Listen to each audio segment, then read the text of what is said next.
Hello everyone, welcome back to our YouTube channel. Last పార్ట్లో ధృతరాష్ట్ర మహారాజు హస్తినాపురానికి ఎవరిని యువరాజుగా ప్రకటిస్తున్నారో అని అందరూ ఎదురు చూస్తూ ఉంటారు. ఆ తర్వాత ఏం జరిగిందో ఇప్పుడు తెలుసుకుందాం.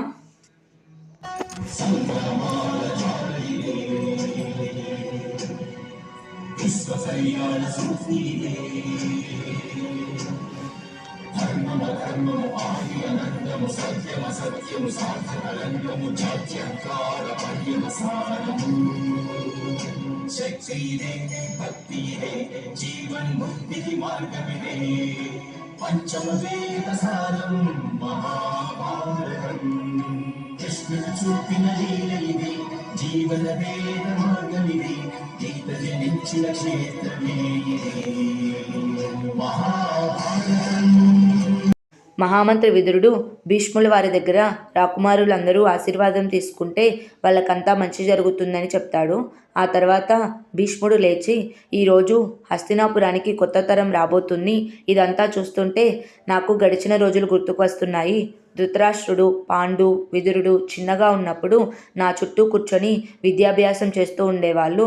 ఒకరోజు పాండు, విదురుడు ఒక ఎత్తైన చెట్టు చివరి కొమ్మ మీద నుంచొని వాళ్ళ అన్నయ్య ధృతరాష్ట్రుడిని పిలిచి కిందకి దూకుతారు. అప్పుడు ధృతరాష్ట్రుడు ఒక ఉదుటన వెళ్ళి వాళ్ళని పట్టుకుంటాడు. అది చూసిన నేను వాళ్ళని మందలించి పాండుని పిలిచి, పాండు ఎందుకు ఇలా చేశారు అని అడగగా, పాండు మా అన్నయ్య మీద నమ్మకంతో మమ్మల్ని పట్టుకుంటారన్న విశ్వాసంతో అలా చేశాము అని చెప్తాడు. అప్పుడు నేను ధృతరాష్ట్రుడికి కళ్ళు కనిపించవు, చెవులొక్కటే వినిపిస్తాయి కదా అని అడిగాను. అప్పుడు పాండు, మా అన్నయ్య మమ్మల్ని కళ్ళతో చూడవలసిన అవసరం లేదు, తన మనసులో మా పైన ఉండే స్నేహం చాలు అని చెప్పాడు. ఆ రోజు పాండు మాటలు విన్న నేను ఒక పాఠం నేర్చుకున్నాను. కానీ మహారాజా, నేను ఒక్కటే చెప్పాలనుకున్నాను. పాండు యమధర్మరాజు తనను తీసుకువెళ్ళడానికి వచ్చినప్పుడు నేను ఎవరి మీద నమ్మకంతో నా కొడుకులను వదిలి ఆగలను అని మాత్రం అడిగి ఉన్నాడు. ఎందుకంటే ఆ రోజు చెట్టు మీద నుంచి ఎవరి మీద విశ్వాసంతో కిందకు దూకారో అదే విధంగా అని ఇంతకన్నా నేను మాట్లాడలేనని ఏడుస్తూ కింద కూర్చొని పోతారు. అది విన్న ధృతరాష్ట్ర మహారాజు కూడా చిన్నప్పటి నుంచి పాండుతో తన జ్ఞాపకాలను, తన పైన పాండు పెట్టుకున్న నమ్మకాన్ని గుర్తు తెచ్చుకొని బాధపడుతూ లేచి నుంచొని, ప్రజలారా, నేను మొదటి నుంచి కూడా హస్తినాపురానికి యోగ్యుడైన రాజునే నియమించాలనుకున్నాను. కానీ ఇప్పుడు నేను తీసుకున్న నిర్ణయాన్ని మీరు అంగీకరిస్తారో లేదో అని అనుకుంటున్నానని అంటాడు.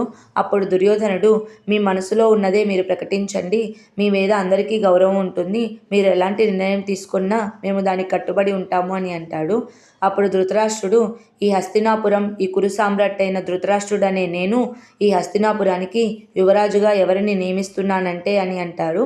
ఆ సమయంలోనే ద్రోణాచార్యుల వారు వచ్చి, ప్రణామాలు మహారాజా, మీ మాటలకు అంతరాయం కలిగించినందుకు నన్ను క్షమించండి. కానీ ఈరోజు మీరు మీ వారసుని ప్రకటిస్తున్నానని విన్నాను. మీరు నా శిష్యులందరిలో ఎవరిని రాకుమారుడిగా ప్రకటించడానికి వీల్లేదు, ఎందుకంటే వాళ్ళు ఇంకా యోగ్యతను నిరూపించుకోలేదు అని అంటాడు. అప్పుడు శకుని లేచి, మహారాజా, ఎన్నిసార్లు యోగ్యతను నిరూపించుకోవాలి? ఇంతకుముందే క్రీడా ప్రాంగణంలో నలుగురు పాండు రాకుమారుల మీద గెలిచి దుర్యోధనుడు యోగ్యుడిగా నిరూపించుకున్నాడు కదా అని అంటాడు. ఆ తర్వాత ధృతరాష్ట్ర మహారాజు, ద్రోణాచార్య, మీరేమో చెప్పాలనుకుంటున్నారని అంటాడు. అప్పుడు విదురుడు, మన రాకుమారులెవరూ గురు ద్రోణులకు గురుదక్షిణ ఇవ్వలేదు కనుక వాళ్ళ విద్యాభ్యాసం ఇంకా పూర్తి కానట్టే, కనుక మనం యువరాజును ప్రకటించడానికి వీల్లేదు అని అంటాడు. అప్పుడు ధృతరాష్ట్ర మహారాజు, మీరు ఏమి యోగ్యత పరీక్ష పెట్టాలనుకుంటున్నారో పెట్టండి అని అంటాడు. అప్పుడు ద్రోణాచార్యుల వారు, నేను ఒక గురుదక్షిణ అడుగుతాను. ఈ రాకుమారులందరిలో ఎవరైతే నాకు గురుదక్షిణ ఇస్తారో ఆ రాకుమారుణ్ణి నేను యోగ్యుడిగా ప్రకటిస్తానని అంటాడు. అప్పుడు శకుని లేచి, ద్రోణాచార్య, మీరు ఒక శిష్యుడి మీదే పక్షపాతం చూపిస్తారు అని అంటాడు. అప్పుడు విదురుడు, గాంధార రాజా, గురువుగారు ఎప్పుడూ శిష్యుల మీద పక్షపాతం చూపించరు అని అంటాడు. అప్పుడు శకుని, కానీ ద్రోణాచార్యుల వారు మాత్రం శిష్యులలో ఒక శిష్యుడి మీద మాత్రం పక్షపాతం చూపిస్తారు అని అంటాడు. అప్పుడు ద్రోణాచార్యుల వారు, మీరు నన్ను అవమానిస్తున్నారు గాంధార రాజా, ఒక రాకుమారుడు కాదు, ఇక్కడున్న రాకుమారులంతా కలిసినా కూడా నాకు గురుదక్షిణ ఇవ్వలేరని నేను అనుకుంటున్నాను అని అంటాడు. అప్పుడు ధృతరాష్ట్రుడు, మీరు ఏం గురుదక్షిణ అడగాలనుకుంటున్నారు ద్రోణాచార్య అని అంటాడు. అప్పుడు ద్రోణాచార్యుల వారు, పాంచాల మహారాజు అయిన ద్రుపదుడు నా కాళ్ళ దగ్గరకు వచ్చి నన్ను క్షమించమని అడగాలి, అదే నా గురుదక్షిణ. నేను పాంచాల రాజ్యంలో ఘోర అవమానం పడ్డాను.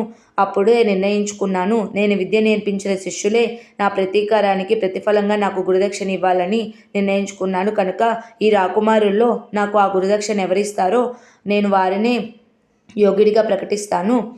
నేను శత్రువు మీద కోపంతో ఉంటే మనం ఆ కోపాన్ని చల్లార్చుకోవచ్చు, కానీ మిత్రుడే ద్రోహం చేస్తే అది ప్రతీకారంగా మారుతుంది. కనుక ఈరోజు నేను ఆ ప్రతీకారం తీర్చుకోవాలనుకుంటున్నాను అని చెప్తాడు. ఆ తర్వాత రాకుమారులు ఎవ్వరూ ఏమీ మాట్లాడరు. అర్జునుడు మాట్లాడాలనుకుంటాడు, కానీ అలాగే నుంచొనిపోతాడు. అప్పుడు ధృతరాష్ట్ర మహారాజు, వీళ్ళల్లో ద్రుపదుని ఓడించే వాళ్ళు ఎవరూ లేరు. ద్రుపదుడు చాలా యోధుడు, తన దగ్గర చాలా పెద్ద సైన్యం ఉంటుంది.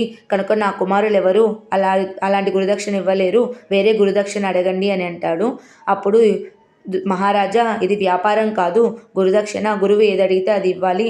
మీరేమీ బాధపడవద్దు. నేను వేరే రాజ్యంలో శిష్యులను వెతుక్కొని వాళ్ళకి విద్యను నేర్పించి వాళ్ళ ద్వారా నా గురుదక్షిణ తీర్చుకుంటాను. అట్లయితే మీరు కూడా వేరే రాజ్యం వెళ్ళి మీ యువరాజును వెతుక్కోవాల్సి ఉంటుంది అని అంటాడు.